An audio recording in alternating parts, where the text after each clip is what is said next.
Kung ating matatandaan, taong 2022 nang maganap ang Noy isa sa pinakamalaking laban sa heavyweight division, at ito ay ang sagupaan sa pagitan ni Lennox Lewis at Iron Mike Tyson na ginanap sa Pyramid Arena, Memphis, Tennessee, USA.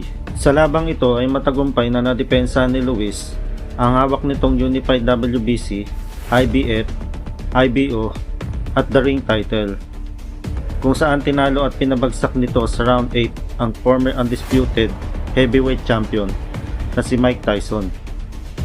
Ilang sandali bago maganap ang laban ng dalawang heavyweight fighter ay isang kababayan nating Pinoy noon ang naging undercard sa mega fight na labang ito. At ito ay walang iba kundi ang ating pambansang kamao, Manny Pacquiao, kung saan dedepensahan nito ang hawak nitong IBF World Bantamweight title sa Colombian fighter na si Jorge Julio. Sa labang ito ay nasubukan ng gusto ang tibay at puso ng Pinoy champion, sapagkat ang kakaharapin nito ay dating 1988 Olympic bronze medalist at former two-time bantamweight world champion. Ito ay ang ikalawang beses na pagdepensa ng Pinoy champion sa kanyang titulo. Pero bago pa man maganap ang labang ito, ay una itong dinipensahan ng Pinoy fighter, at ito ay ang taga Dominican Republic na si Agapito Sanchez. Sa laban niyang iyon ay hindi nakaligtas ang ating pambato sa panggugulang ni Agapito, kung saan makailang beses nitong tinamaan ng Pinoy ng low blow at headbutt. Sa kalagitnaan nga ng round ay tinigil na ang laban at idineklarang draw. Ito ay dahil sa dami ng illegal punches at ilang mga head clash. Balik tayo kay Jorge Julio. Bago mag-umpisa ang round, ay kita ang kumpiyansa sa mukha ng Colombian fighter na patawa-tawa pa, at tila minamaliit ang Pinoy. Samantala ang ating pambato naman ay kitang handa at kondisyon sa laban.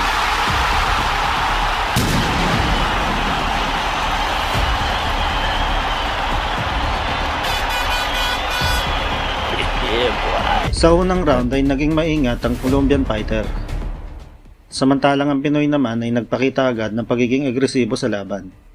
Nagpakawala ito ng mga suntok na sa sobrang lakas ay madidinig mong lumalagapak at nanonood sa mukha ng challenger.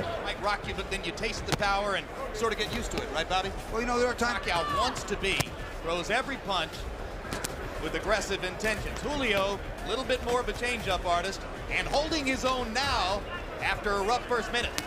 One of the things, there's a beautiful straight left hand by Pacquiao, but one of the things that's helping Julio is that rock you, but then you taste the power and sort of get used to it, right, Bobby? Well, there are times that you can sort of adjust to it, but if you get caught one of those and you're not looking, I'll tell you what, your legs come right out from under you. When you catch it looking, boy, oh boy, it hurts so much more.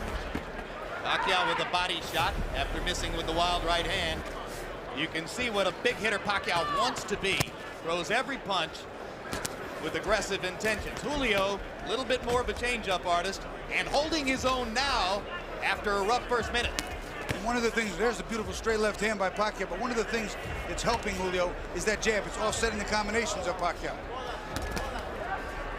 Put your heads. Put your heads.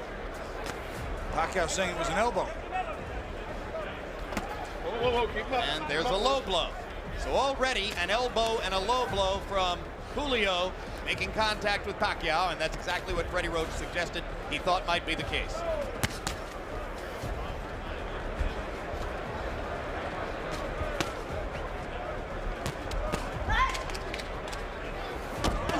When you punch that hard, as Pacquiao is, it takes a lot of energy to start those punches. Oh, that's a huge left-hand shot, and the right-hand shot.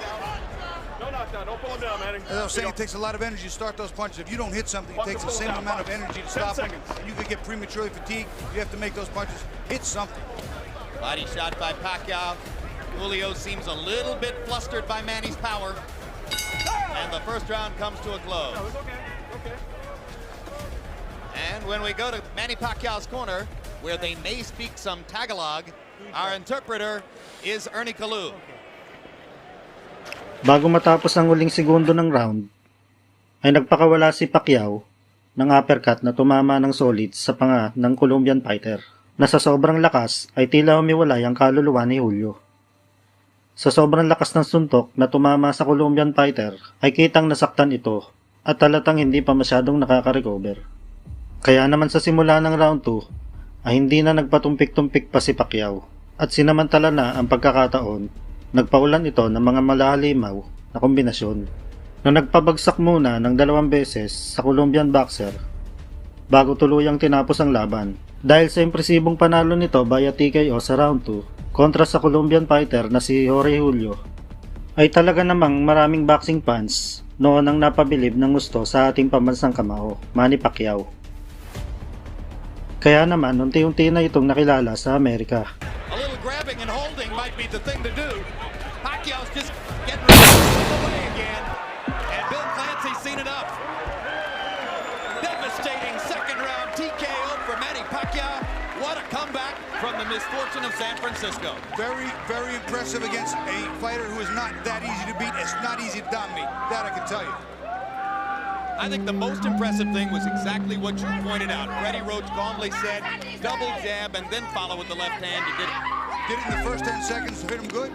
Labis ang saya ni Pacman at ang best friend nitong si Buboy Fernandez sa pagkapanalo nito na napasabi na lang na thank you Lord.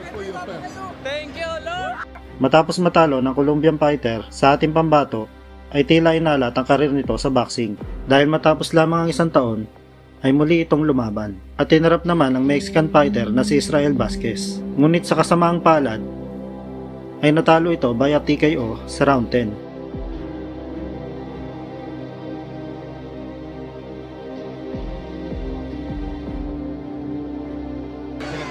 Esta noche. Un hombre totalmente disminuido, debilitado y como puede tratando de doblar el cuerpo para esquivar los golpes de Israel Vázquez, que no se da por vencido, que no se desanima.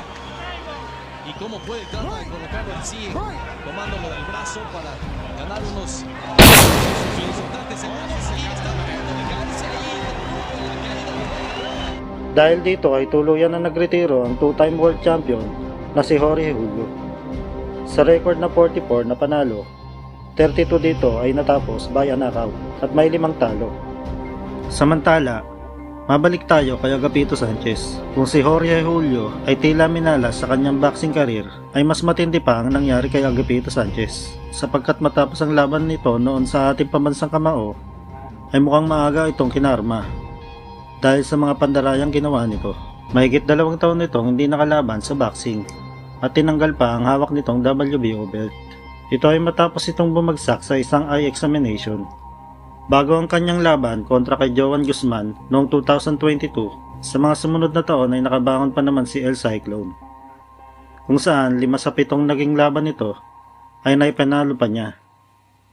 Ngunit makalipas lamang ang 2 buwan matapos ang huling laban nito kontra kay Edison Torres ay isang masamang balita ang gumulat noon sa mundo ng boxing. At ito ay ang pagpanaw ni Agapito Sanchez. Ayon sa mga nakakita ay nasangkot ito sa isang kaguluhan sa isang bar malapit sa kanyang tinitirahan.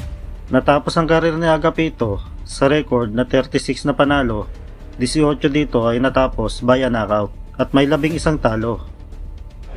Kung nagustuhan mo ang bidyong ito, ay huwag kalimutang mag-like at pakipindot mo na rin ang notification bell para pag nag-upload ako ay isa ka sa unang makakapanood.